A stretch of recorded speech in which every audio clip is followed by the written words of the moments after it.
Okay. There. Okay. So, all right. Looks like we're all good here. How's it going, everybody? It's going. Not too bad. Not too bad. All right. I want to see how.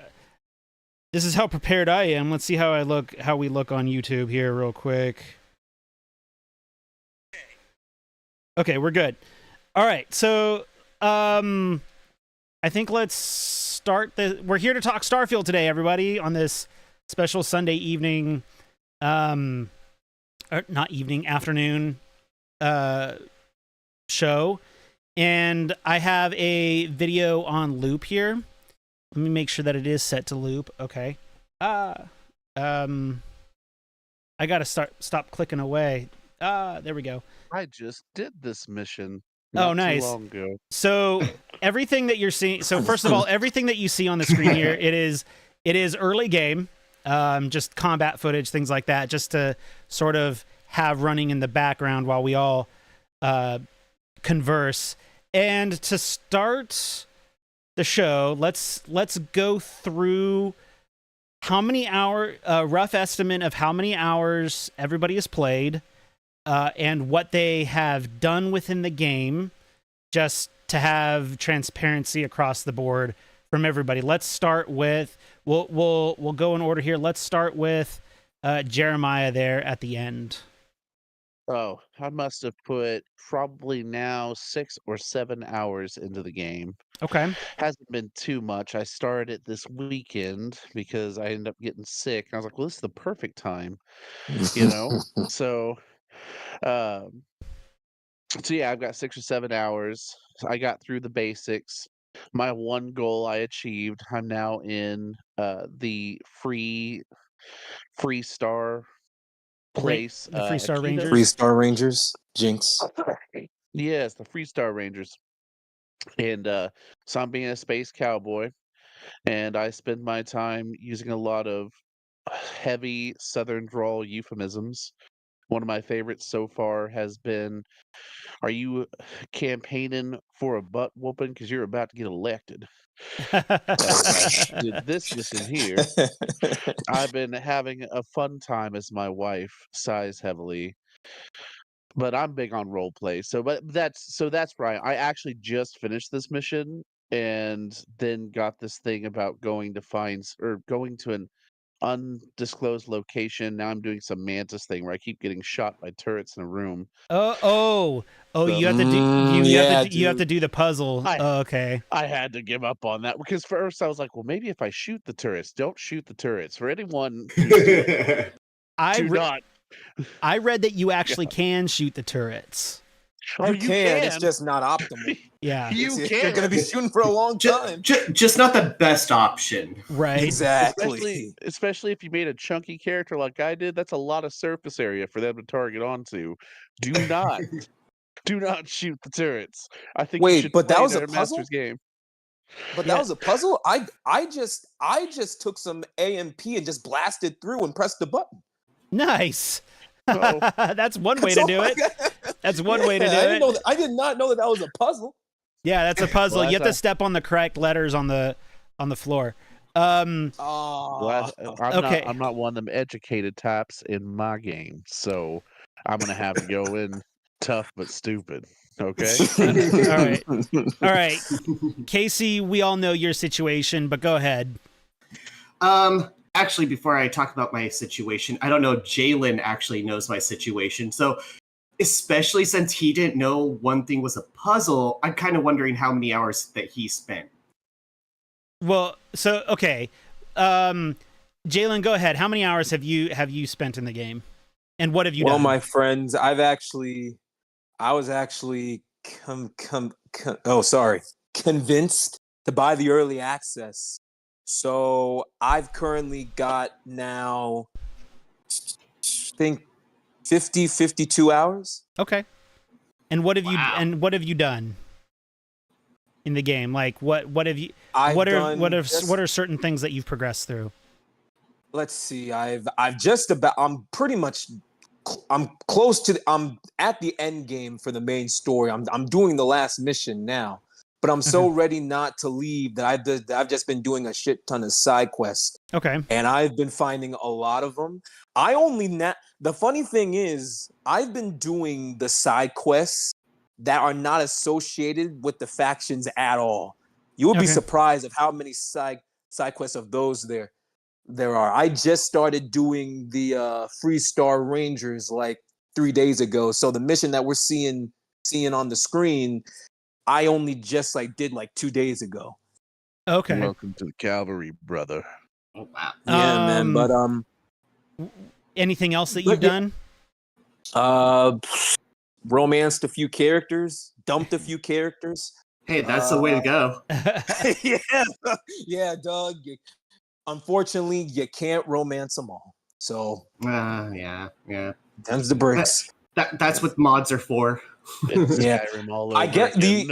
the only thing of real significance I have yet to do is really go head into the crafting of everything. So really crafting a brand new ship or making a brand new outpost. I have yet to do that. Okay. There you go. And Casey. So I have played literally 0 hours in this game. For those of you that don't know, there has been a lot of changes in my house. We've been doing a lot of rework in the house, which means that I couldn't necessarily have my computer up and running because I kept having to move it from room to room. And then once I did get my computer set up, it kept shutting down on me and kept giving me critical errors. It wasn't until yesterday, after I took my PC apart and cleaned it, that it's actually working well, and I'm hoping that it will still work well.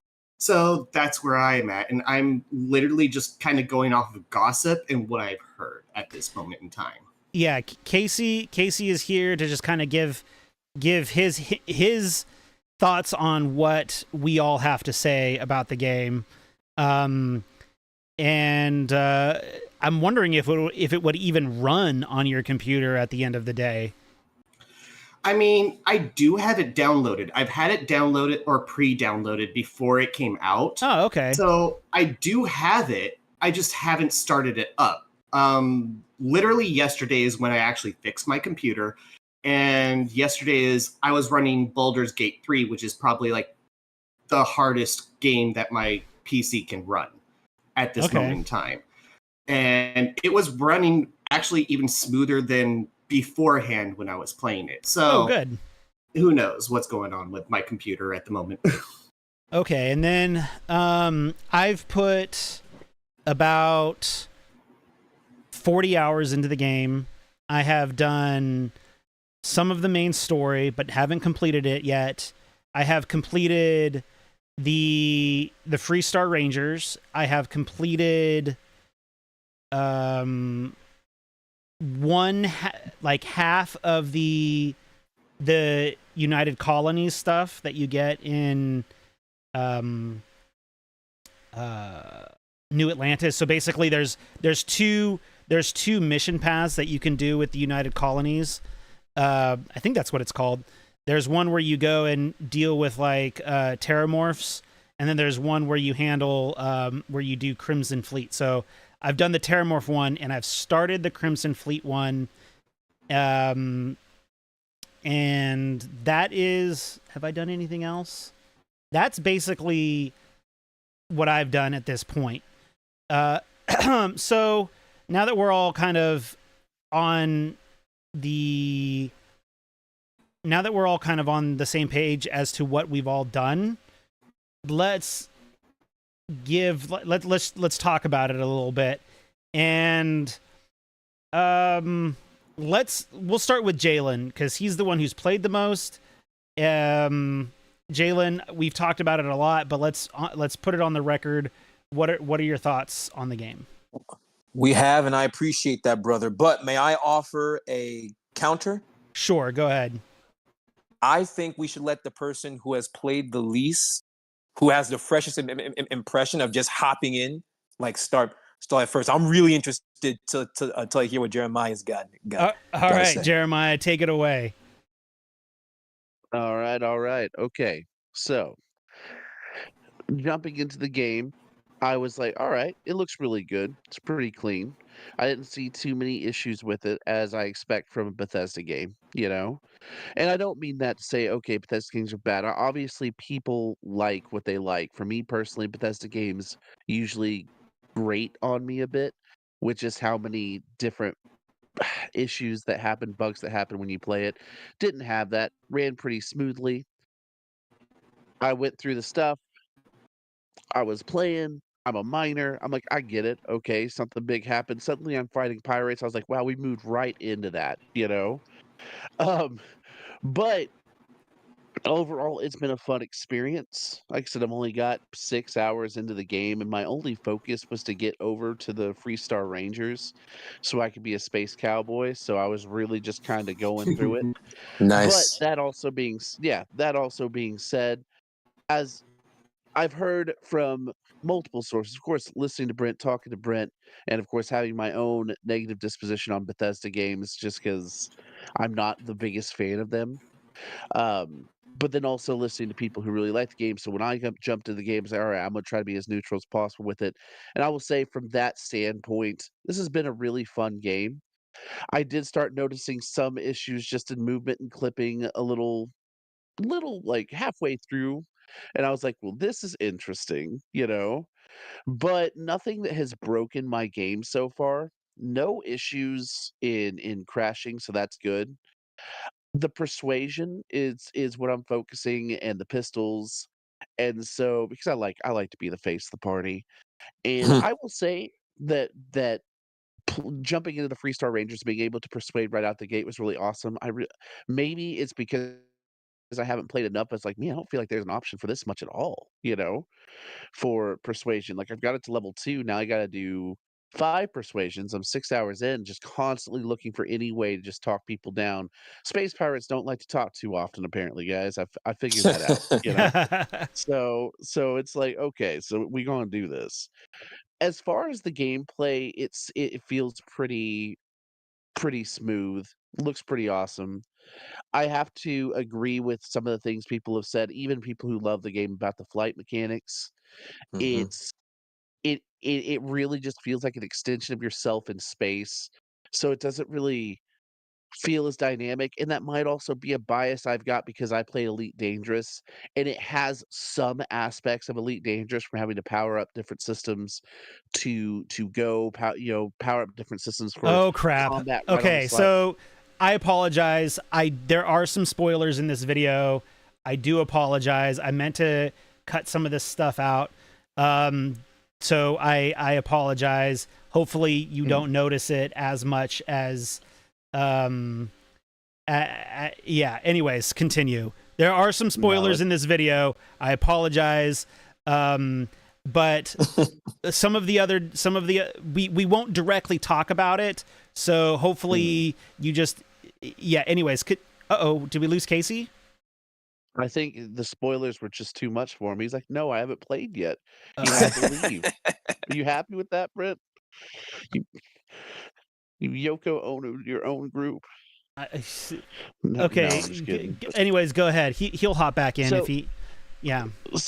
overall, my experience though, like I come into this with admittedly a chip on my shoulder for Bethesda games, and not really Bethesda, but the fan base and how they say it's literally just the best thing ever, and the bugs make it better. And I'm like, I mean, it just depends on your statement here. And for a space exploration game, which is already a genre I'm not really keen on, I I was trying to be as neutral as possible, but I found myself losing more time than I expected. Like last night, I was like, I'm only gonna like I'd only put in maybe like 2 hours in the game. I got to the Freestar Lancers, and I was like, okay, I'm just gonna play for a little bit, do a couple missions, and be done with it. Then it was 3 in the morning. I'm like, what is going on, and why am I getting shot in this room? There he is. And so it is definitely it'll catch you, and if once you get to a place that you want to be. Like I wanted to be here, so of course it's just been fun all the way around.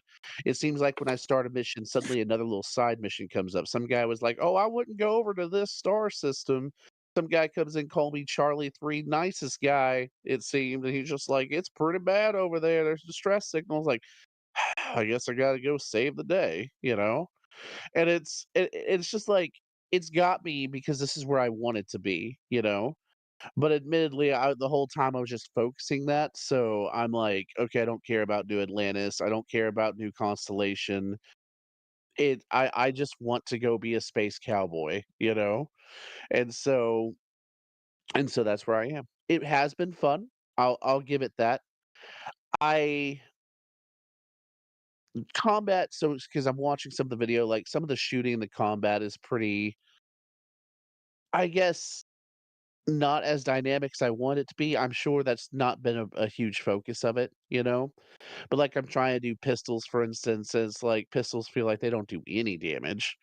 And I'm like, oh, well, that's gonna really hurt my feelings as a pistolero here.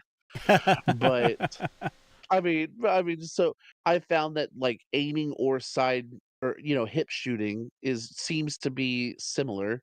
It doesn't seem to matter too much one way or the other. And I'm just starting in, so that's like I'm sure combat will evolve as I get in. Like, admittedly, watching some of this clip and weird things happening, I'm like, oh, cool. So not to go into detail with it. Of course, I don't know what is spoiler and what's not, but it it's been fun. Overall, it has been fun. Even if it's not like I'm not going to focus too much on space exploration right now, and I'm definitely going to put more time into it, especially until I get through the Freestar Rangers and see where it goes from there. Okay. It's been pretty fun. So, uh, Okay. Yeah, I mean, so there's nothing wrong. So for me, like on the topic of gameplay, there's nothing wrong with the mm, Bethesda gameplay loop. There isn't. There's definitely like an addicting aspect of it. So mm. yeah. Um That's a good way to put it. Because I was like, I did not see myself. Like, I wanted to be as neutral as possible, knowing that I don't really usually gravitate to space exploration games, and I mhm, definitely don't usually play Bethesda games unless people are telling me to, and I'm in a group or something like that. sure. So this is one I'm just kinda going in by myself. I'm just like, "Okay, let's just go try it," and I have been having fun with it. Though I can't say it's all the game. I mean, I like to role play. I like annoying my wife with my little Texas drawl, you know? She like, I did get into a party last night because people were playing that I knew, and I just kept saying all these little quips, and they were, like, joining in, and she's like, "Please just turn down the TV so I don't hear it." Because we're all just like I was, like, eating space chili on the Milky Way. You know how it got the name the Milky Way? We're like, "How to get the name the Milky Way?" And we just, just doing so the role play aspect, which is something I really like to do with games anyways, is to have that type of fun, has been pretty great, you know? Oh, I do have one complaint, though. I can't believe I can't make my character fatter. I know that's a stupid complaint, but my thing is I wanna be Chonkus the Menace here, That is a and good complaint to have. I know, like, I was like, body positivity up until it's just peak, male athleticism. I was like, I want to be round, rotund. I want this to be a Spaceballs-esque beautiful run through. Now, I did make my guy look kinda derpy. Haven't spent as much time with that, and admittedly, I think like you said, Jalen, I haven't done any of this ship customization or anything like that, but like I said, I'm enjoying it, though like I said, there is that aspect of role play I'm having fun with right now, so we'll see what happens once I run the end of the course, so hmm but that's it for me. All right, Jalen, go ahead. Uh, so I want to start off by saying that before I start singing a few praises to Starfield, because I think out of you and Brent, I'm probably the one that likes it the most. I would even argue I'm really really liking it, but I would like to be clear. Every single issue that I have seen about Starfield or was told about Starfield is 100% accurate. I like I really it because Starfield is really interesting to me because I really can't refute any of the issues that Starfield has. It's because the funny thing is at at the start of the game where like Jeremiah is about maybe you said about 8 hours, right? 6 hours. 6 hours, yeah, around the six Not hour 6 hours. mark. Even I think like the 10 hour mark, I wasn't really enjoying myself as I thought I would. I would have given it a solid maybe 6.5, 7 out of 10 at the start of the game, which I think is valid. The game takes a long time to get started. That is a valid issue. But the thing about Starfield is that the more things open up, the more you start to go off the beaten path, the more you start to unlock different weapons, the more you start to know your characters, the more you start to invest yourself in the lore, in the world that you're in. As it was put, it becomes really difficult to put down. And what's funny is it caught me completely off guard. I wasn't prepared to be as invested in this. I wasn't prepared to be as invested in Starfield as I was. I was kind of like, okay, I'll play a couple hours, but then I kind of want to go back and play, I don't know, Final Fantasy 16 or something, finish my new game plus, and then 2 hours turn into 5 hours, then 5 hours turn to 10 hours. And then I realized I spent half my day playing Starfield. And I'm like, wow, has time really flown by like that much? And you get that. And it's surprising because you never really notice how much the times pass because you're just so invested in what you're doing in that world. And I think there's a lot of things that can that can contribute to why you're so invested in Starfield. But I think Starfield, the perfect way to describe Starfield is a game where your mileage will vary, and it's a game where your enjoyment is intrinsically connected to how much you're willing to forgive. For me, the issues of Starfield are present, but the strengths that Starfield have outweigh so much of like the issues for me that I'm able to forgive them. Long-winded way to say the more I play, the significantly better it gets. To the point where I could see myself playing Starfield for weeks. And even now, when I'm 50 hours in, there is still new side quests popping up. And there's still like 3 other factions I still gotta explore. I really feel like that I only scratched the surface, and then you know there's that whole thing about the new game plus. I'm not even sure about that, and I'm excited to go in and find out once I finish the main story. Eventually. Um, I do have issues though. Again, everything that everyone has said about Starfield is accurate. Very slow opening. I can't forgive that. Very cluttered menu. I can't forgive that easy. I can't forgive that either. The inventory system, a mess. Uh, did anybody mention the ships yet? Did anybody mention how weird flying is in Starfield? I think Jeremiah It touched on it feels a like little bit. it feels like an extension of yourself. That's how I felt. Like it feels like it's just Yeah, you in some type of Minecraft God mode, if that exactly. makes It does. sense. It's kind of weird. I mean, even as you do the ship, I will admit I've gotten. I won't say it's gotten better because it is still very finicky. I've more of gotten like used to the controls, and so I in turn I've gotten better with it. But even then, the ship combat and stuff, I'm not a big fan of that. Um, and outside of that, even though this is surprising for everyone calling for a game that's from a company called Bugthesda, I was expecting this to like be a lot worse. It actually is a very polished game, Mm. and I see what Xbox meant. No, not Xbox. I see what Todd Howard meant, that you'll be so invested in Starfield that you won't notice the 30 frames per 30 frames per second. It was just kind of in the back of my mind at that point. I was like, oh yeah, this is 30 frames. Could have fooled me. Oh, and the characters look like they're like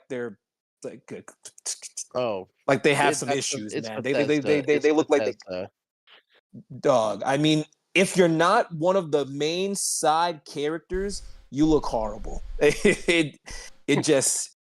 It really just is. But That marshal for the Freestar Rangers, it's like she's staring into my soul all time. So what yo, did you find? I'm like, okay, no jokes with this girl, but it is the Bethesda stare. It is I miss some of the more expressive things we'd see in Oblivion, though I understand that was the persuasion aspect. But it's something I definitely liked that I feel like they've lost over the years, and it would have been cool to see them, like again, that's a very minor thing in the game, I guess, but just kind of an aside. actually, it really is worth note. Thank you for bringing that up. It's also worth noting that I haven't played a Bethesda game before Starfield. The only one that I have played was like maybe 10 hours of Skyrim, and I did not like it. Mm. Because Skyrim that was a Respect. buggy mess. That was a It buggy mess. was. I think that is one of the most overrated games of all time. I If agree. I can I agree. Oblivion and Mhm. Fallout 3 are So better. true. Mhm. Oblivion, yes, I, and I I would never I would played e- Fallout 3, I but even have a hot take that Fallout State 4 is better than that Skyrim. even just from Go ahead, Casey. Hello. I was just gonna state that. Oh, I'm here. Sorry for all you guys. I'm on my phone. If it's not one thing, it's the other. But Casey, you're cutting in and out. Did he leave again? I don't Just- know. Fallout and Oblivion. Sorry, guys. type it out, Casey. I'll be your voice Oh, between us. he'll come back. Type it out. His internet went out from what he told me. Yeah. Fair So enough. yeah. I guess I'll go into I'm a bit more hypercritical of it, simply because I think okay, I think that like so I should preface that I really like Bethesda games. I really do like them, and I have been. Okay, Casey, are you back? Are you gonna? Do we want to try it again?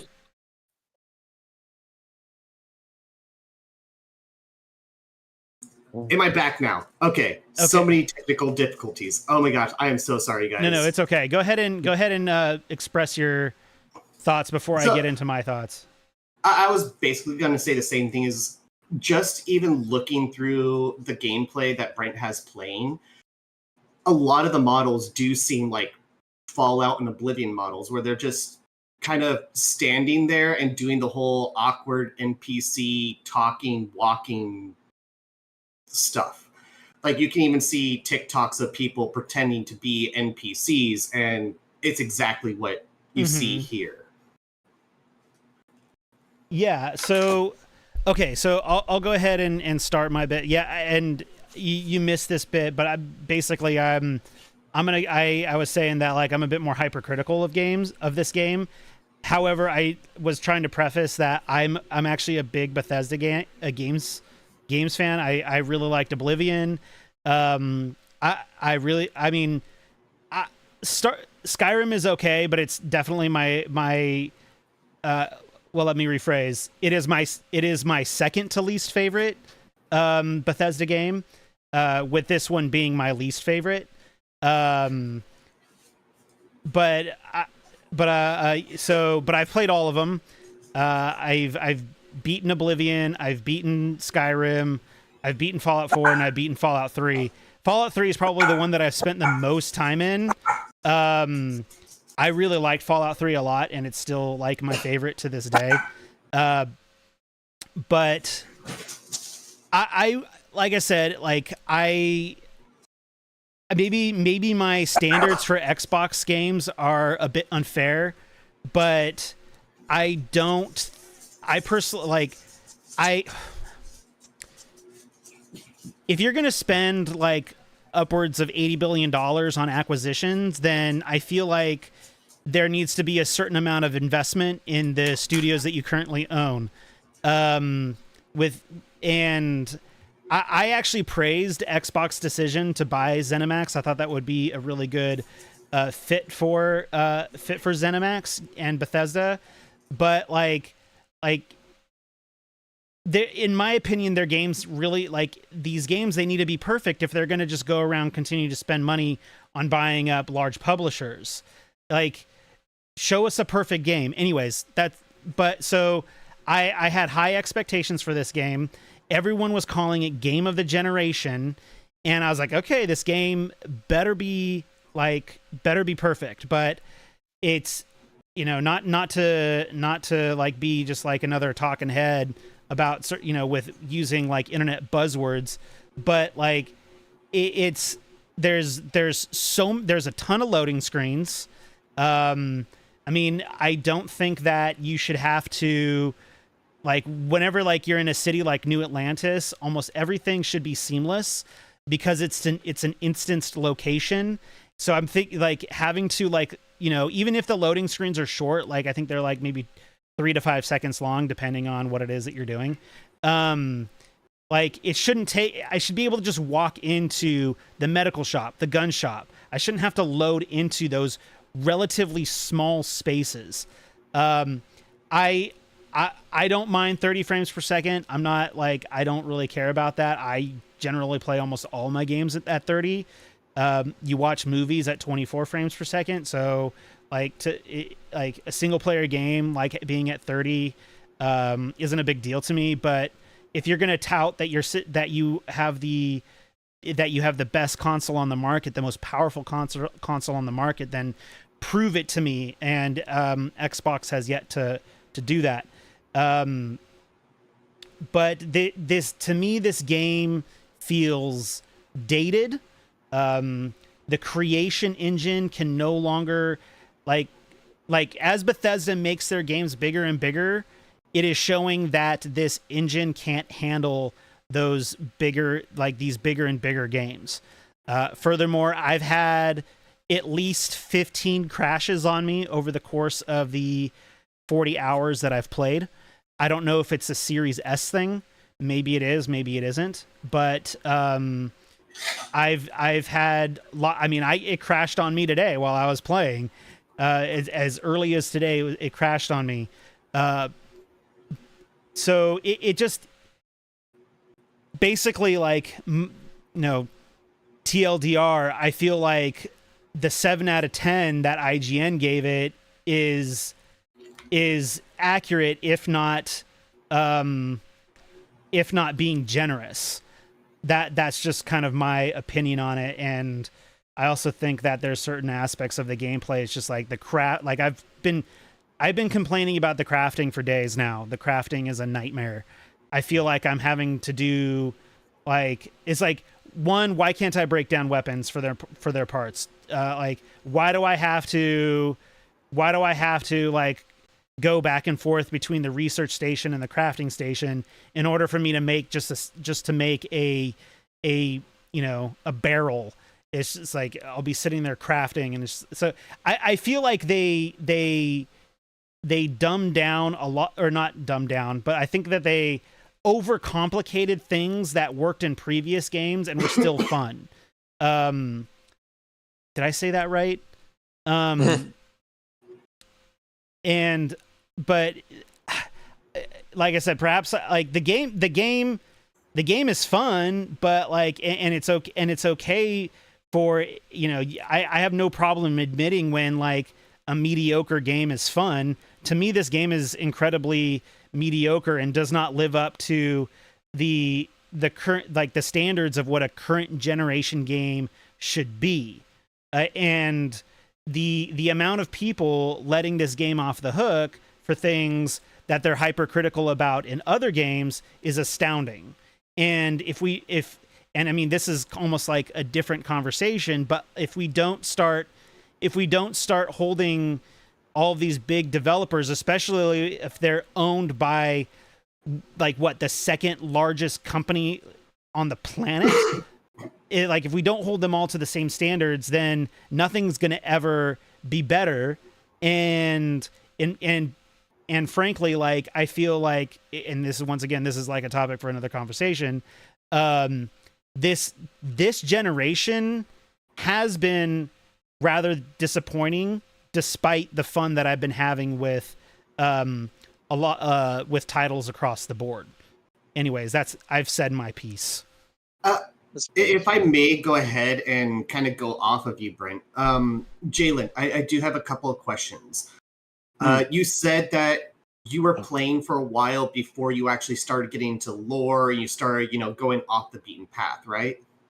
Yes, it took me about, because 10 hours I was more doing the side quests, but then after that I was kind of, no side quests. I was doing the main quest, and I was kind of like, okay, I'm kind of ready for something to pick up. I'm kind of ready for something interesting to happen. And then a side quest came. That was great, and then I just kept rolling along just like that. So the main aspect then is the side quest, is not the main quest of the game. Most Bethesda games are like that. I actually wouldn't quite say that, because, well, okay, I'll say this: the side quests are great. The main quest is good, but it takes a long time for the main quest, like 10 hours, for the main quest to actually start getting interesting. Oh no! Go ahead. Go on. I was just going to. Oh, go ahead. I was just gonna say. I was just gonna say that that 10 hours in. Before the 10 hours in, it was basically just a collectathon with very little answers to the mystery. But it was after the 10 hours when, like, there's actual stakes, actual reveals, actual answers. That's when you're kind of like, oh, okay, now you kind of have my attention. Okay. See, this actually does kind of bring up a question to me. Mainly because I myself, I love conspiracy theories. I love diving into the lore of games. Brent and Jeremiah can tell you that I will talk their ear off about random shit that makes no sense to anybody, but for me it does, kind of stuff. And one of the other things I am going to go back to when you guys were talking about PlayStation, the PlayStation Plus, and you guys made a comment about like the old Final Fantasy VII and how you guys didn't even get out of Midgar before you stopped playing. And that's only about like 2 to 3 hours into the game. So that one did have a bunch of story. It did like lead up to a lot of things, but you still fell off. Whereas in this game, you're telling me that the story doesn't even pick up until like 10 to 15 hours into the game. To me, that seems a little off. And the other thing that I do want to point out is there are other games where you get completely sucked into, but you're given the barest of the bare when it comes to the lore and the story. Examples would be like Dark Souls and Elden Ring. That one, it's still an incredibly engaging game. And even the main quest of you getting maidens and becoming the Elden Lord, it's just like a really big ambiguous quest, but it is mainly about the side quest going there. So that's why I'm having a hard time thinking about like, okay, if I'm spending 10 to 15 hours and the first 10 to 15 hours, I'm not necessarily enjoying myself, that to me is a little bit hard to swallow. Kind of thing. Well, I gotta preface. Hang on, I gotta preface something about Final Fantasy VII. It's not that I fell off because I was bored. My thing is like I just have a problem playing older games that I've never played before. So that is I definitely take that into account. Okay. I mean, maybe a better example would be the newest one. What is the newest one that was on Game Pass? The one that everybody's saying is like Chrono Trigger. Hi-Fi Rush. Wait, no, Chrono. not Hi-Fi Rush. Oh, Sea of Stars. See, Sea of Stars, yes. Oh, that's it's like Chrono Trigger meets Arts and Ellico. It's freaking dope, honestly. that's a Exactly. great game. Beautiful game. And that right there is like a story time game, but you can go off doing side quests in it. But you're still intrigued enough to continue the main story. Well, here's the thing about go ahead. Well, I was just I'm gonna done. say, so here's the thing about Starfield, right? I think I personally didn't play it the right way because I was told that you need to blast through like the main story, get to the new game plus, so you can get to the real start of the game. So I was inherently focused on like just doing the main story, not much of the side quest, not much of getting to know the characters, not much of all this other stuff you can really do in the first 10 hours. Because I've been told I was told that like the people that started the side quest first, who actually started just exploring the world, they actually enjoyed it a little like a they actually enjoyed it a little quicker than someone who was mainly focused on the main story. I was focused on like the main story. So when I say the 10-hour mark, let me be clear. I more mean it took 10 hours for the main story to start getting interesting. But then you have someone like Jeremiah here who literally joined Constellation that took like what, maybe 2 hours, then went straight to the Freestar Rangers and he got engaged. Yeah, I was gonna say like, Um I would be the wild card it seems, but it is true what I've heard that it takes some time to get into the game. But what I wanted to do came fairly quickly, and thank you, Brent, by the way, for that by telling me to continue the main story and someone would take me right to it because I was like, I'm just gonna find a way to do this, even if I'm swinging in the dark. But Mm-hmm. admittedly, that I'm having fun with it because it's what I was focused on doing, you know? Mm-hmm. And so I recognize that people coming into this game won't have that same thought process that I have because they are wanting to play this as a Bethesda game, but also as a space exploration Galaxy Quest game, you know?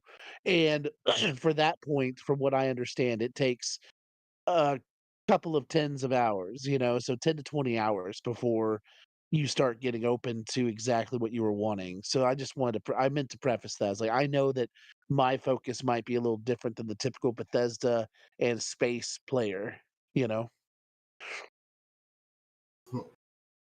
Okay. Um. See, Yeah. Go ahead, Casey. then I would just state like, okay, then to me that does kind of seem interesting, especially when people are talking about this being the game of the year and it comes out the same year as Baldur's Gate 3, which in essence basically does the same thing.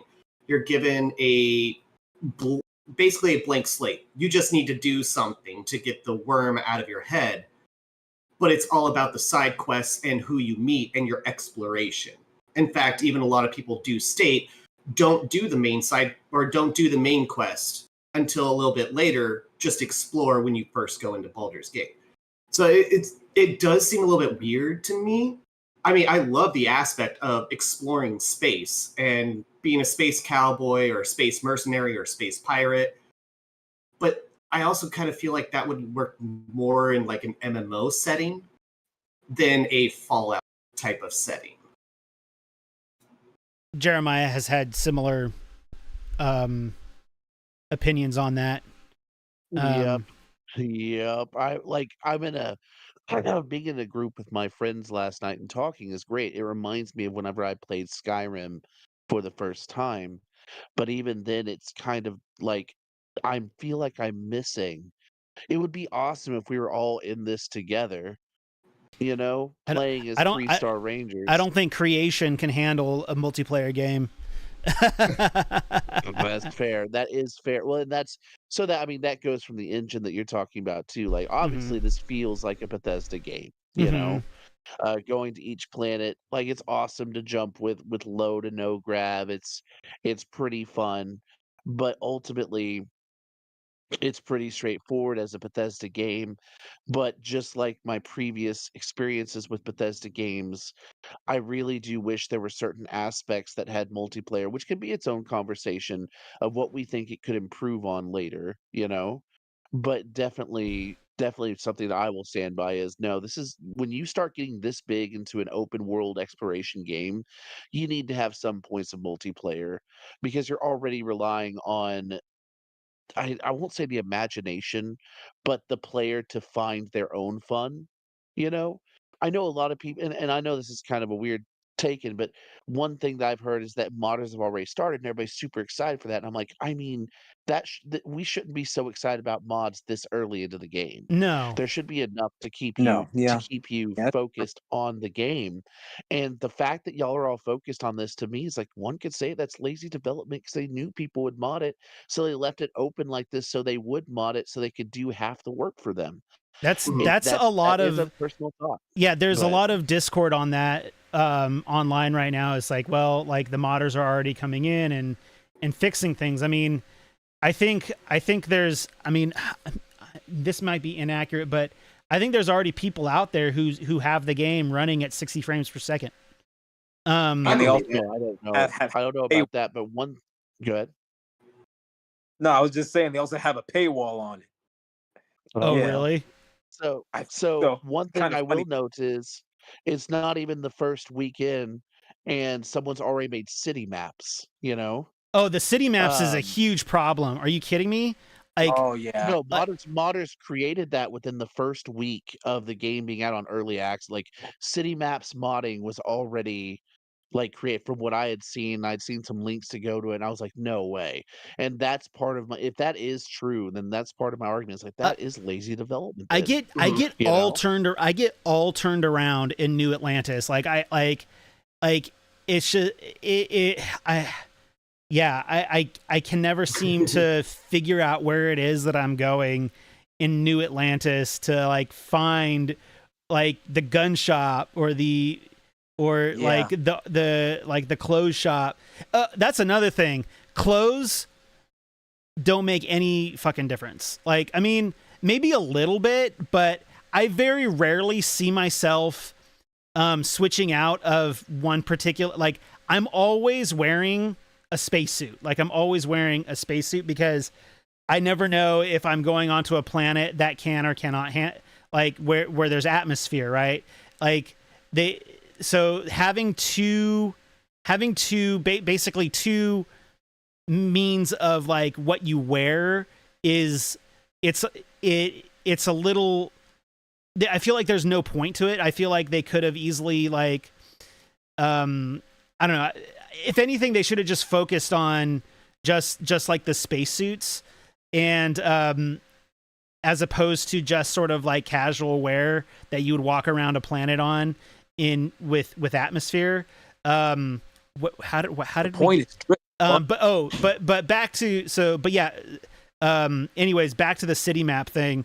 uh yeah, they've already said that they're going to update the game with that. It's like, well, maybe you should have had that at launch, like because I will state, especially on the mini maps, if people can get lost in a mall, what makes you think that they'll be able to know where they are on a city on an entire planet, kind of thing?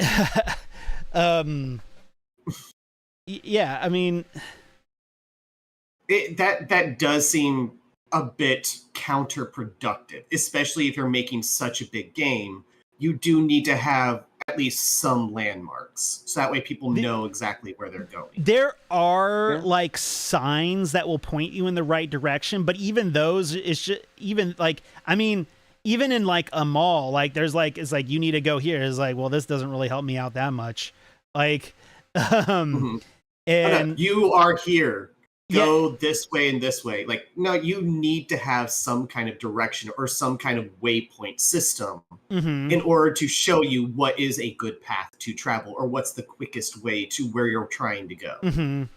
Like, yeah, so city maps is like one of those things. It's just like, why was this excluded from the game? It's a weird. It was a weird design choice. Um, But in my opinion, there's a lot of weird design choices in this game. I do have one other point, and this is kind of going off of what Jeremiah has stated, is if you have in such an open world game, you need to expect people to make their own fun. A good point and a very good example, especially nowadays, is look at The Legend of Zelda. Look at those open world maps. Look at what people have done with what they were given. They've created so many things. In fact, I literally just watched a TikTok of a guy creating a nuclear blast and countering said nuclear blast.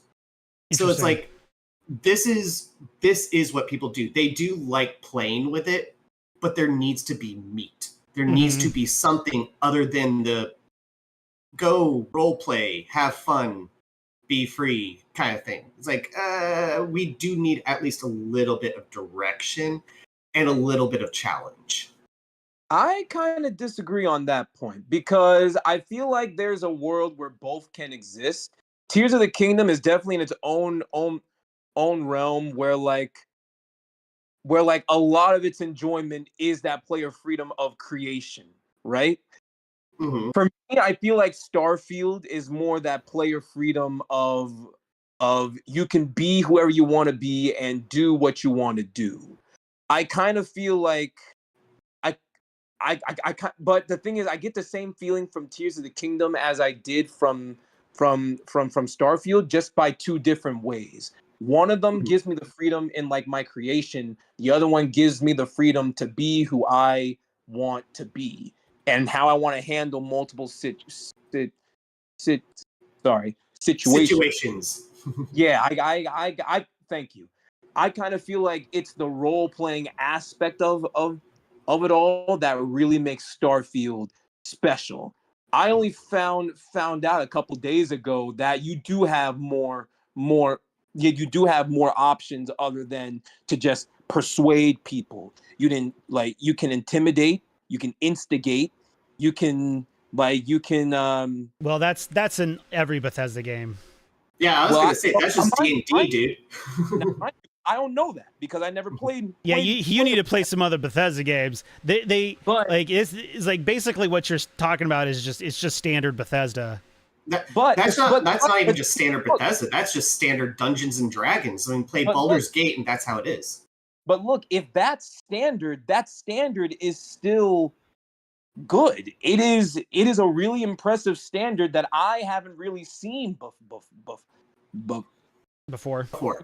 I thank you. Sorry, I've got a little bit of a stutter, mate. Oh, no worries, dude. It's all good. But yeah, but the thing is, you guys say that this is like the worst of the Bethesda games. Well, that's what I'm saying. Well, that's okay. Fair. But Brent, you're actually getting me really excited because if Starfield is what Bethesda is at its worst, I am like interested till I see what you guys mean about Fallout 3 and Oblivion and just how deep the role-playing mechanics can actually go. I feel like Jacoby my character's name in Starfield is Jacoby Munro.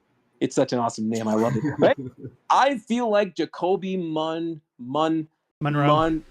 Thank you. Is his own character, and it just feels like it's just really cool till I know I'm rambling. It's just really cool till I know that this is someone that I create. I gotta say something about the persuasion system that actually does frustrate me is that the persuasion system is kind of based off luck rather than like actually getting better at it. Whereas like I think a good example of this is in Fallout 3. If you put enough points in your persuasion, you 100% it every time.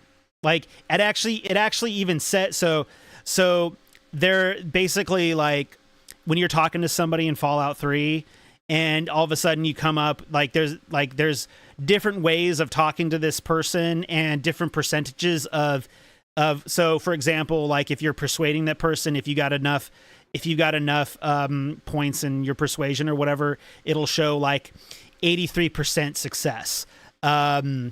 or if you've got, or if you're like or if you want to like scare them or something, it'll be like maybe 25%, what, etc. In this game, it feels like it's based off luck rather than like at one point in Fallout 3, if your persuasion skills max out, you 100% every time. You 100% every time. And in you missed out, Wonder Soul. I actually said that that I do enjoy it. I do enjoy it. I just think that it is the worst Bethesda game. Wonder Soul is in the chat and he's saying that I dare Brent to actually say something positive about this game. But it is like, yeah, so like it to me it just feels like a massive downgrade from all the other ones. But when it comes to persuading, it's just like it doesn't always feel like I'm getting better at it, even though I'm putting like a bunch of points into persuasion. Whereas in other games, once you're maxed out on persuasion, you're 100%ing it every time. And it tells you, it's like, you're going to 100% this, you're going to 100% this, you're going to get this, you're going to get this. Whereas like I still have to play that persuasion mini game every time, and I see it and it's like, okay, well, I've got 3 chances to fill up 8 bars of persuasion points. And it's like, well, and then of course I see things along, I see the stuff in the green and I see the stuff in the yellow, I see the stuff in the red, and it's just like, am I going to actually get this or am I not going to get this? I frequently save before sometimes talking with certain NPCs, because just in case there's a persuasion option and me wanting to successfully persuade them. Wait. There is a persuasion game? Yeah, it's a little it's like a persuasion mini game where basically you go up and you talk to somebody and you press persuade, and then you basically start the persuasion conversation, and at the bottom you'll see it'll be like kind of like the standard is 3 attempts to persuade this person, and they'll have like maybe 6 bars next to that, meaning that you need to fill up all of those bars before you successfully persuade them. Then there will be different responses that you can have when talking to them. So there will be green responses that are worth like maybe 1 or 2 points. There will be like yellow responses that are maybe like worth 3 and 4 points. And there will be red responses that are like 5 and 6 points. So green is the easiest. Yellow is like kind of medium, and red is the hardest. So you could go in. I like that. I don't. Hold on. There's more intricacy to this. Thank you, Jeremiah, than what he's saying. But I will say, if you're just playing it as the game, then yes, it's a game of chance and you're trying to build it up. There are a couple things that I've noticed doing it from early game that seem to really help it. One is if you hit the response that is correctly attuned to who you're talking to, then you don't just have 3 chances or 2 chances. You will get an extra chance. Like, it won't take one away. I learned that with the Freestar Rangers. I did notice that, but it doesn't change the fact that the mini game is completely based on chance. It is not completely based on chance. Because it's not completely based on chance, but it is if you're just playing the mini game. There of course are things that would mess with it, but it's something I actually did last night with the Freestar Rangers. I did the persuade, and that was like one of the first ones that actually felt like there would be some weight to it when you have to talk to the hostages. And I kept restarting the persuasion. And I was like, okay, even if I succeeded, I want to restart it and use the same thing over again. Something I noticed is that if you actually if you go straight into the persuade right out the gate, then the same choice might fall through. But if you made sure to exhaust all dialogue options and then start the persuade, the same choices seem to work every time. you know? So Mhm. it's interesting because it wants you to pretty much play out the dialogue and talk to them. Another thing I would note, though, again, it might be too early for me to talk about this, but I will note that doing the first one that felt weighted, getting to know the guy holding the bank jet or whatever, like there are certain responses where he puts some it felt like some life into his statements, Okay. where he's just like, "No, we didn't wanna do this," and, like, it's like less of him being the gruff guy and more of him being the, "We didn't want this to happen," and as soon as he did that and I started Persuade, anytime I chose a choice that really hinged around, um, "You may die here if you continue to do this." It was a Mhm. it was got every single time. Mm-hmm. So there might be this, and again, this might be ignorance from starting the game, but I am actually focusing persuasion as a point of I wanna talk no jutsu every person if I can. No, That's the and you're that's the best way to do any RPG. That actually the joke, "Hey, can't we just talk no jutsu this?" And I do that when I It walk up, and when it it doesn't doesn't work. it doesn't change the fact that it doesn't change the fact that it doesn't feel like as the more I max out persuasion that like Mhm. I feel like as I max out persuasion I should be able to just like critical success this every time. Like Oh, but here's yes, my I thing. like I do agree with I that. don't That I did agree with that. Go so ahead, so sorry, so Jalen. maybe perhaps I'm wrong about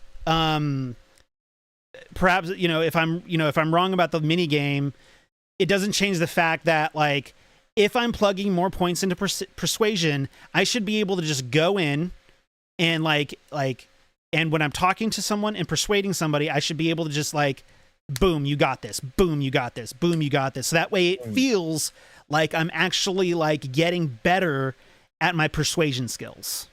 But the thing is, where's the fun in that though? Well, two things I want to say. Okay, One, well, so you I where's the are fun? Is able. like, what's the point of plugging all that stuff in there if I'm not gonna if like it doesn't get easier and easier and easier? But the thing is, but brother, it does get easier though. That's what I'm trying to say. Because look, I have devoted all my skill points into the persuasion, Mm-hmm.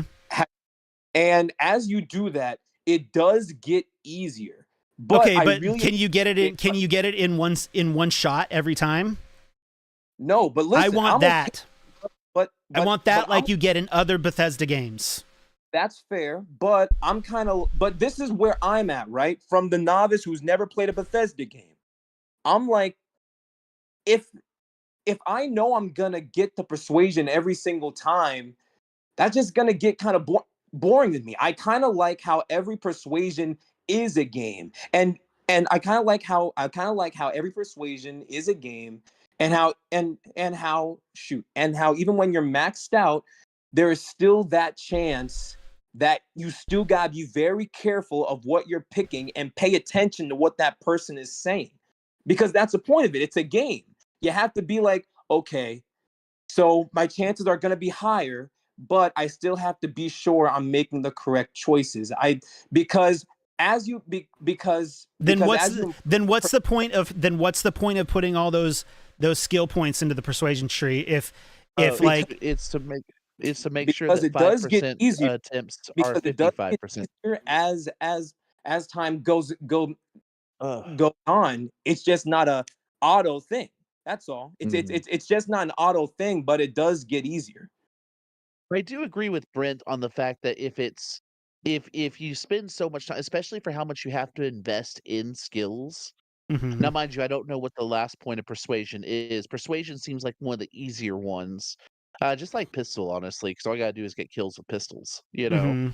But I have seen ones where it's like, oh, you want a weight lift? You better be running with 75% capacity for 1,000 kilometers. Like, cool, or 1,000 meters or whatever. Though, if you have to invest so much time and stuff into something, I could understand wanting to be able to just hit the 5+ and go through the persuasion. Yeah.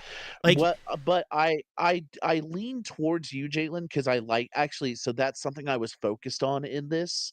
I'm sounding better too. I took some medicine. I'm feeling good. But so So but I will say, like, I really liked that about the persuasion, that if once I got to know that guy Jed, and I'm hoping that's something that is true, that as you get to know the situations, you can both pick choices that would have previously been no's because now you know what they're focused on, but also, like, it actually is going off an actual conversation. You gotta get to know that person. But I agree with Brent, it's like, once I get to level 3 on it, though, I wanna be able to walk in and be like, I would like to go in and just hit 2 plus 5 choices that are usually 5% and then be like, "Holy crap, it's the silver tongue Right. songbird of San Saba," you know? And Yeah. I do agree with Brent on that. If you're gonna invest that much time into it, now I understand there's not a level cap, so, like, technically every skill can be capped out at some point, but I definitely wouldn't put persuasion up there then. Well, it just depends. I need to see more of it. Like I said, I could be totally wrong. I agree with you, Jalen, though. I really do like the persuasion aspect right now. I just miss the expressiveness. Yeah, I yeah. miss some of the things that, and you didn't get a chance to play Oblivion, but they literally, to persuade people, you would have this wheel where Mhm. Oh yeah, I remember it, that. oh, Yeah. dude, A like, it was persuasion such, wheel. yeah, so there was happiness, anger, sadness, and I wanna say just kind of content, and you would have to, on your responses, you would have to get to know the character you're talking to. Like, if they're a grumpy person, then angering them sometimes will get them to be like, "Well, you got some balls, kid," you know? And then and it would promote it. So, trying to flatter them with jokes and laughing and everything else isn't gonna help them, you know? Hmm. If it's someone who is artistic, they liked more of the sadness and contentness. It was interesting. And then, of course, there were some people that are just like balls of energy, and those are the happy, joking-go-lucky people, you know? Okay, It learned that it was really fun, and they didn't do that in Skyrim. They're not doing that here from what I'm seeing, you know? No. Uh, but definitely the choices and the gamble. I have to agree with Brent. It's like, it is still a gamble because, but I feel like if that first one was anything, and I'm going to continue to look into it, if I'm wrong, man, I will make a video and be like, you know what? Nah, screw this stuff, you know? But I actually kept doing that. My wife was like, why do you keep doing this? You already got it. And I was like, I know, but like that felt so random. I have to see, you know? Because it was, I don't know. I think there's more to persuasion here, and I'm going to look forward to it, but admittedly, I don't know if I'm going to put all my points in persuasion because I don't think 50% really matters, but we'll find out, you know? Hmm. We'll find out. if it's So, at the 50 per oh, percent, you it is kind of like how you Describe it. describe.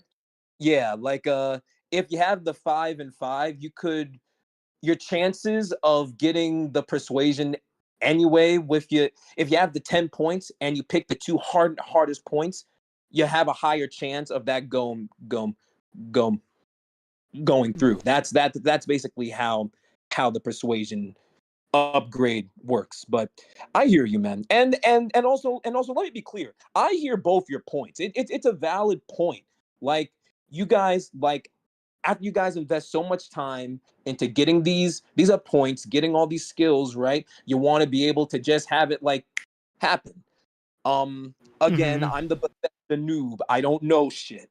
So, but I for me, that just kind of sounds like a little too easy for Well, that's the me. point. I Isn't it the say point to increase? Isn't it the point though that when you put more skill points into like a certain thing, that it should get easier and easier and easier? Keyword is easier, yes, but not too. yes. If I may go ahead and make a statement here, Go ahead. I do see what Jalen is saying, um, and maybe I can help smooth things over so that way we're all on the same page. Yes, putting points into persuasion in Starfield does help, but it's a very long help, and it's not. You can see it, but it's very minimal. However, in like past games that we have played, uh, putting those points in, basically, we get a lot quicker response when we're putting those skill points in. And from what Jalen is saying is, for us putting so much time into these games, the fact of the matter is, like, we do enjoy putting these time into the games.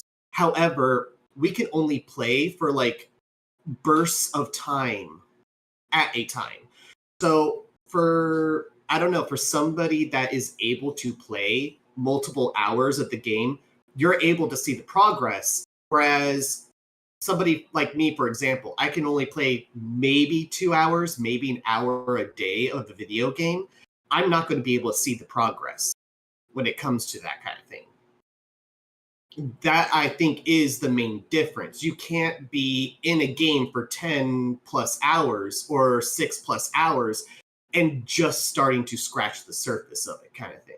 Because then it's very easy to lose that attention, basically, and you're not able to see yourself progressing as much, if that makes sense. No, yeah, that makes sense. Silence. Anyone else? I don't know. I guess like whenever me, I just, if I'm gonna dump, and I know that I'm sounding like a broken record here, but if I'm gonna dump a bunch of time into one sort of perk, then I definitely want to see a vast improvement in that perk. But maybe I just have bad luck. But whenever I go into a persuasion, it feels like it just feels like a consistent luck of the draw.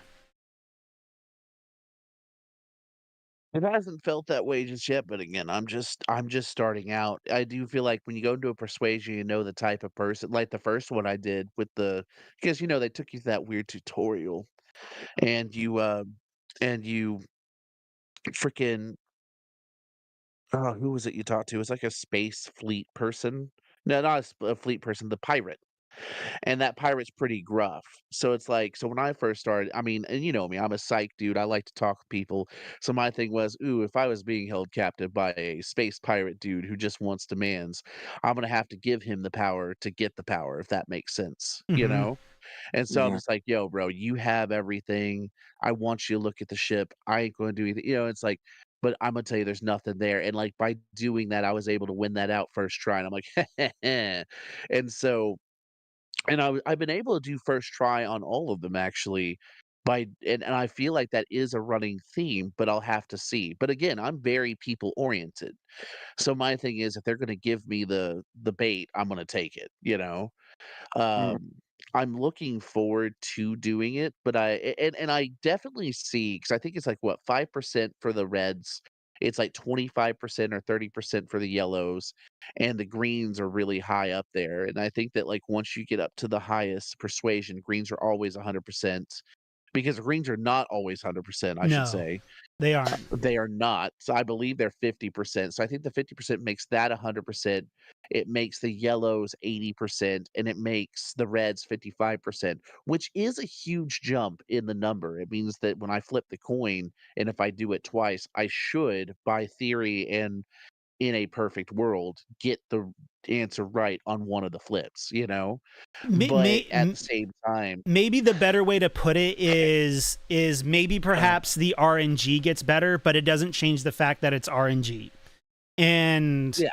like I want, like, at the end of the Sorry. day, I'd like to be able to go into a persuasion game and know that I'm just going to be able to clear it.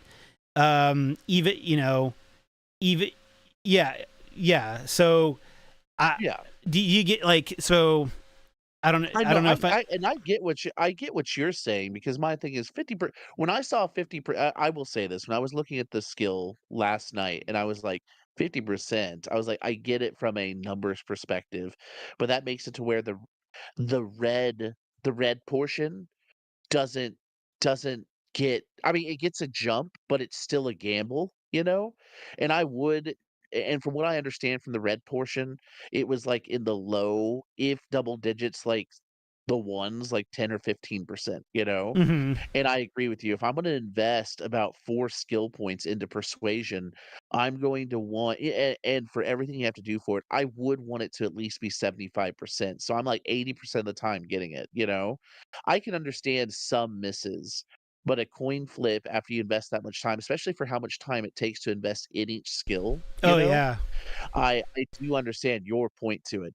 I think the persuasion game is going to be very tailored to someone like me Mhm. And that's why I'm like, no, but I understand Jalen's thing. I'm looking forward to it, but that's also why I'm not investing too much in persuasion. I did put the first point into it, and I saw like what I'd have to do, but I'm not going to put any more because I actually want to see what I can do without it.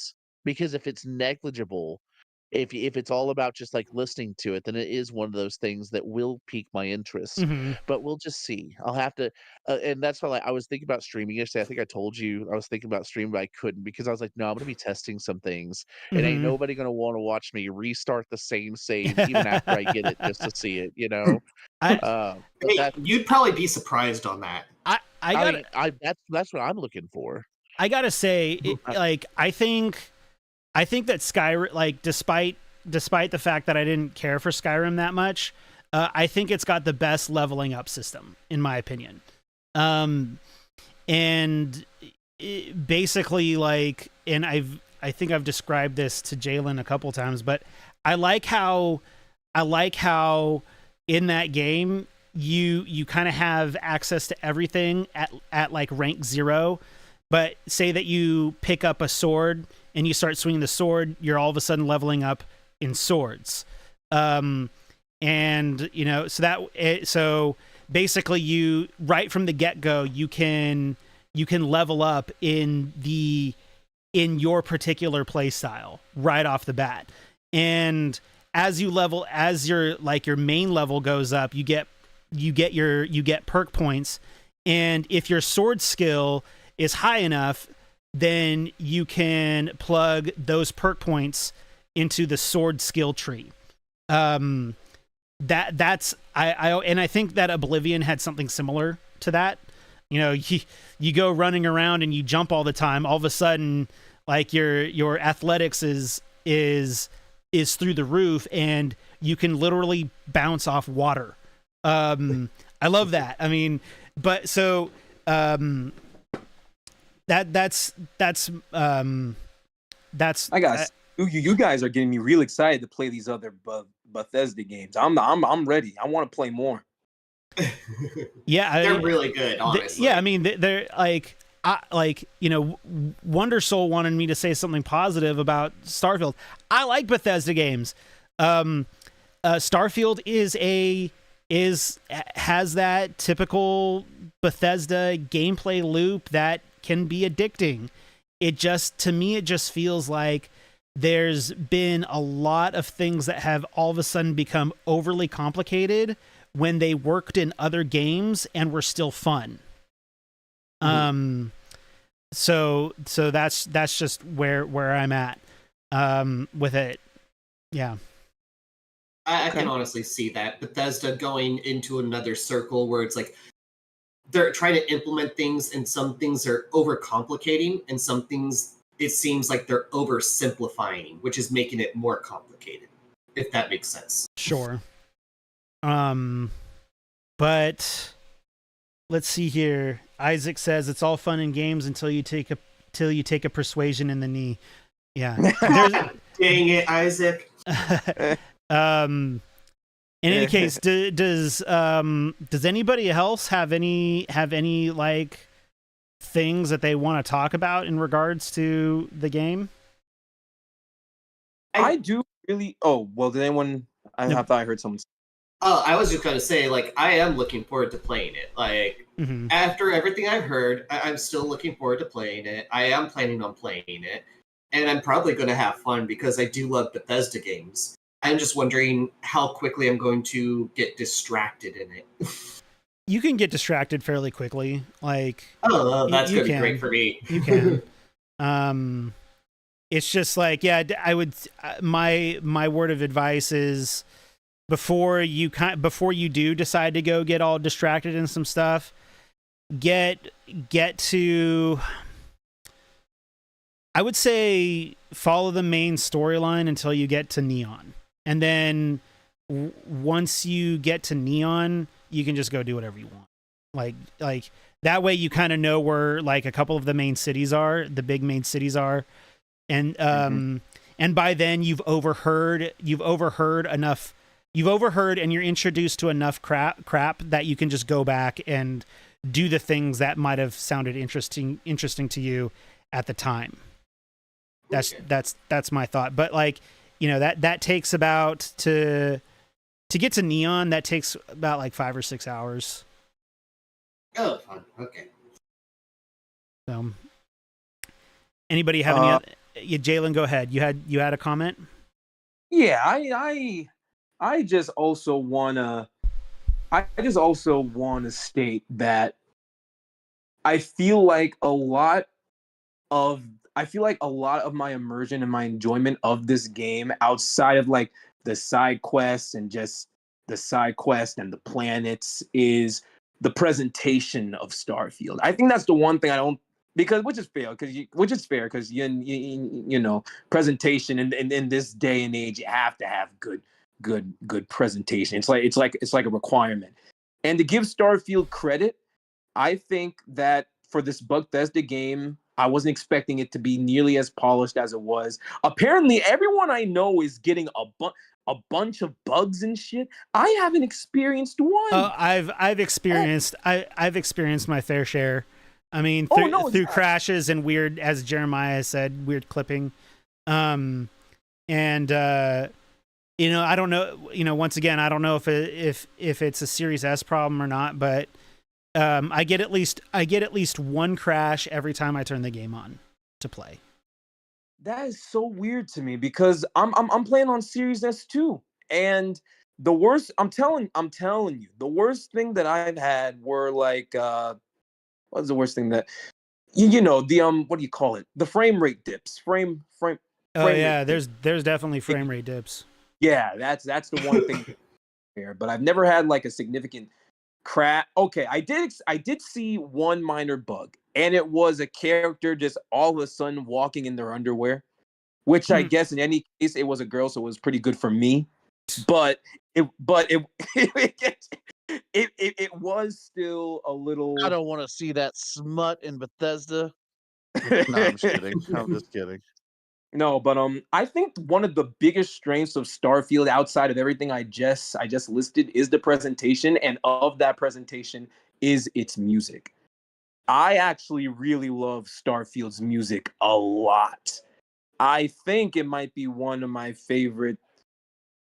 Well, I got to think about that because we did get Final Fantasy 16 this year, but we gotta wait and see. But the music in Starfield is wonderful, truly. I If actually o- have to make a statement on that if because if Tabitha was watching and she was just like, "Why is it that every time your person walks into a bathroom, you have to hear this amazing fanfare?" And I'm like, "That's not how it is." And she's like, "You literally just stepped off your ship into a barren wasteland. It's like there's nothing. You messed up your landing." I was like, there, "I did." there should have And been radio stations. Like I think there should have been like interstellar radio stations because I always loved like Fallout's radio stations. Those were always fun. Being able to because I would usually walk around the wasteland just listening to like old timey music in Fallout 3, and I feel like having a radio station in Starfield would have been like legit. don't they have one? Not one that you can tune into, but like when I was in, is it Akito? Aquila? Tequila?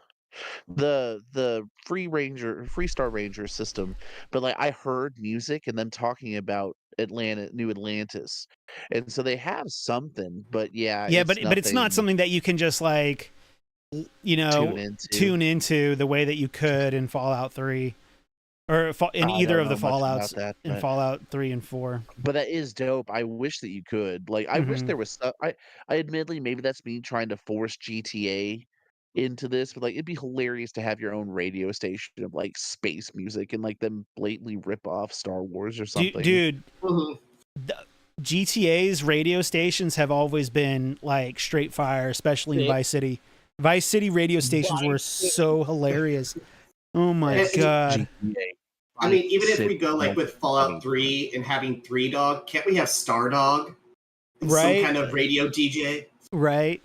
I just remember there was one like when I was like 15, 16 years old, I would sometimes just I would turn on Vice City. I know this is so off topic, but I would turn on Vice City and go to like a radio station, like usually one of the talk shows that were just straight comedy, and I would fall asleep to it. And it would basically, because you can access the radio stations on like the pause menu and just listen to it. And like I would frequently do that when I would just be hanging out in my room. I'd have a ridiculous like Vice City radio station on. Anyways, we're coming up on an hour and a half for chatting here. Really? Yeah. Let's go ahead and give our final thoughts. Let's or as much of a final thought as you can, depending on how much time you've played in the game. And let's go ahead and start with Jalen. We'll start with Jalen. All right. You guys probably already know what I think by now. I recognize the issues of Starfield. I feel like I say that, but I truly do. I do. Any issue that I hear is legit and it's factual, and I get it. I even understand if you give it a 7, but I feel like there is just so much good in Starfield that I am able to forgive a lot of the bad. And the more I play Starfield, even after I'm 50 hours in, the better it gets. And if the new game plus is anything like everyone has been saying it is, then I can see myself putting a lot of time into Starfield. Mm-hmm. Are we giving ratings yet? Are we giving ratings? No. What do you mean? Like do you want us to give a number rating? If you want to give a number rating, go ahead. I'm kind of in the 8.5 range. 8.5, maybe a 9, but I got to think about that because there are too many issues. Although the more I play Starfield, the more I see it climbing up closer up my end of the year list, more than I was even expecting to. I can't say it's gonna be in my top 3, not even really my top 5, because with Spider-Man and all the other Super Mario Wonder and Sonic Superstars, all the games we're getting in October and in November, there's a lot of games that's gonna knock it down, I'm sure. But as of now, it's climbing up the list, and I'm genuinely impressed because I wasn't expecting it to happen. So solid 8.5 or 9 out of 10. Really enjoying it. I see myself putting way more hours into it. That's all I got. Okay. And Jeremiah, what are your thoughts so far? It's obviously something I want to continue playing. I want to give it more time, and I will have time because who gets to stay home half the week? But no, like I am going to invest more time into it. It's been a fun game so far. If you'd want a preemptive score, uh, I mean it's a cop out, but I will say like the 7 out of 10 right now is a fair assessment of it. I'm having fun, but it's also going to be separating where the fun is from the game itself and from my own role play that I'm having, which is added to by the game. I'm looking forward to trying out new things, which I will give it to, which is why I would give it a 7 right now. Because again, I'm not big on Bethesda, not as big as I used to be, and even then I wasn't really that big to begin with. And I'm not really big on space exploration games like this. It's not usually the genre I play. So I will say I will lean on the 7 for now. I'll put some more time into it and I'll see what I think. But so far it has been fun. So Casey, do you I know that you haven't played yet, but do you have any thoughts based off the stuff that you've heard here today? I mean, yes. As I said, I'm still looking forward to playing the game. I'm just not hyped up for it, if that makes any sense. Like, it seems like a Bethesda game. Yeah, I mean, it's a Bethesda game. Yeah. And that's pretty much it, is like, I'm not hearing anything new. I'm not hearing anything like, fantastic or eye-catching or anything like that. It's just another Bethesda game that's in the stars. And I'm interested. Sure. However, I'm definitely going to need to make time in order to play it, especially if you're not going to get into the meat of things until 5 to 6 hours later. That's going to be at least a 3 days, 3 to 7 days for me. Yeah, and Except, yeah. go ahead. What were Oh you no, gonna I say? was just, yeah, like days. You gotta commit days. Yeah, it's fair. Well, so like, on that, like I'm only as far I'm only as far as I am into this game because I've had September off. Like I haven't had to work this month. But if I was working, I probably would have quit. Like I probably would have quit playing. I don't have when I am working, I just don't have the time to invest in something that I don't think is worth my time. And I definitely had some struggles during the first like 10 hours of this game. And generally speaking, I don't give that much time to any game. I usually like if I'm not hooked in just in like a couple of hours. But let me rephrase. If I'm not hooked in my first sit down with any game, and my first sit down with any game usually is like, like at least like 2 or 3 hours, then like in my opinion, there's a problem. And for me, Starfield didn't really get going until, honestly, for me, Starfield didn't really get going until after I completed, like the Mantis stuff, and when I was into the Freestar Ranger stuff, and once I was done with the Freestar Rangers and I got that ship at the end of it, spoiler, sorry, then I was like, okay, here we go. This is a Bethesda game, and there's nothing wrong with Bethesda games. Bethesda games do their thing, but like, if you're gonna tout this as like this huge, big, ambitious game, and it's gonna be an Xbox exclusive, which is fine. Like I'm not trying to say that it should have been on anything else. Maybe that was the wrong wording for it. Once again, I'm a huge supporter of Xbox buying Bethesda, but let me rephrase. If it's gonna be one of the first 2 games that Xbox is going to put out at a $70 price, and it's going to be like that next gen or that current gen price. I keep saying next gen, and I think the reason why I keep saying next gen is because this gen doesn't feel like we've entered next gen yet. But that's a conversation for another day. And I feel like I'm rambling, but like I would have liked to have like I wanted the game to feel different. Like I wanted Bethesda to bring something a bit fresh to their game. And I don't feel like this is like as fresh as I want it to be. Like anyways. But am I finally having fun? Yeah. I mean, the stuff that I'm doing in the game right now is cool. So, but it just, to me, I feel like I said at the beginning, I think 7 out of 10 is fair. I don't think it's that game of the game of the generation that it was touted to be. I don't see it getting as big. I don't think it will be as successful as Skyrim was, in my opinion. I think Skyrim will go down as like I think Skyrim will be in video game, like if there were video game history books, Skyrim would be on the cover. like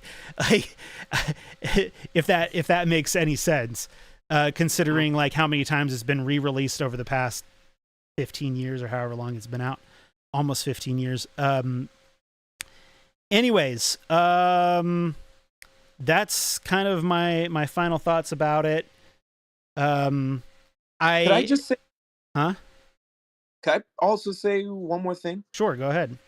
Very, very short. I also feel like it's noting that like I'm not one of the people that thought it was going to be like game of the generation or anything. So I think that also plays into a reason why I'm a little more forgiving of a few of the issues. than like some other people would be. People were calling this like oh, this is gonna be the game to put Xbox on the map, game of the generation, gonna be a I will master. stop you. I'm going to stop you right there, Jalen. It wasn't the people stating this. It was the company themselves. Okay, no. Yes, the people were hyping it up. Uh-huh. The people were hyping it up, but that's because they were given promises about it. Mm-hmm. They were given promises, and they were not given correct and full information about it. So, yes, there was a huge hype train behind it. To be fair, well, go on. I think that this game would have been absolutely incredible if they stopped using creation. Like I've been complaining about creation since Fallout 4. I know that's only like one other like game, but like creation worked on the 360. Worked. But it can't handle it. It started showing cracks, like real cracks, with Fallout 4, and it is definitely showing those cracks with Starfield. They need to completely. They need a new engine. They need an engine that can handle these things, because I think that cities should be seamless. I think that you should be able to fly from planet to planet in a solar system seamlessly.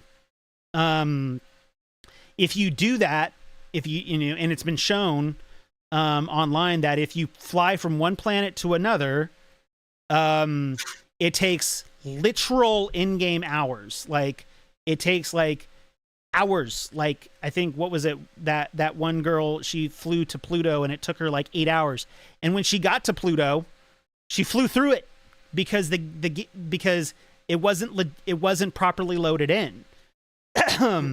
and it seems like No Man's Sky is proving that that games are capable of flying from planet to planet and flying into the planet and landing seamlessly. I haven't played it, but that's what it sounds like. So I apologize if I'm just spouting shit that maybe perhaps I don't know. Has anybody here played No Man's Sky? No, but I heard it started off terribly, but gotten much better with the time. Sure. Yeah, but that's one thing that we don't want, though. We want a game that's actually good. Same thing happened with Fallout 76. When it first came out, it was barren. It was boring. There was nothing to do. Mm-hmm. And it took, like a year for them doing patches and stuff like that? It took like over a year for it to finally start getting into a place where people wanted to really play it. Yeah, so if you're coming up to that multiple times, you need to change something. Mm-hmm. Mm. So, no argument. But like, it's another Bethesda game. It's fun, but it doesn't feel like that. It doesn't feel like that current gen experience that, frankly, I have been waiting for all generation. I think. To be honest, like I feel like I haven't played a game that has truly felt like a current generation game, and that's something. And once again, maybe we can talk about this some other time, but like Xbox has been putting out new IPs, which is great, but they've been struggling, except for Hi-Fi Rush. And then Sony's problem is that they haven't put out anything original yet. This generation. Anyways, thank you guys for joining me. for anybody who's listening, I've put off a lot of projects to focus on Starfield to be ready for this talk. But starting this week, I'm going to get back to some of my scripted projects and get those going. But thank you. I'm going to go ahead and I'm going to kind of, you know what? Okay. Jalen, go ahead and give us your shameless plug. All right, brother. First off, always a pleasure. Thank you for having me on. At the Gamer Critic, you can find me on YouTube. That's the Gamer _ Critic on Instagram and the Gamer Critic on YouTube. Okay. And Jeremiah, are you still alive? Yeah, I just don't want to be sniffling on anything. Guys, I'm Juicy J, Vague Prophet. I'm part of DLC Dude Let's Chat. We talk games, movies, and all things in between. You can find us at Dude Let's Chat on YouTube, at TikTok, Twitter, Instagram. You'll find us doing a lot of the Bleach reviews nowadays. You'll see Isaac with his Nintendo Power Hour, and of course, videos as we can push them out. Look forward to some stuff coming this winter, especially with solo leveling around the corner. Thank you so much for having me, Brent. It's always a pleasure. And Casey, why don't you outro us? Well, you guys can definitely find us right here at SLO, Work in Progress. No, it's Work in Progress. Work in Progress SLO. Sorry, Yeah, my that's right. dyslexia kicked in. I'm also going to be helping Brent out with some of his scripted projects. As I said, I was having computer issues, so wasn't really able to help out for the past couple of weeks or so. But I'm happy to be here and ready to start up and be happy humans, guys. Yeah, and furthermore, you can typically catch at minimum Casey and I every Saturday at 8 p.m. Eastern, just having a conversation about something. Usually Jeremiah will join us, but not every time. Today was just a special circumstance because it worked out for everybody to do it on Sunday.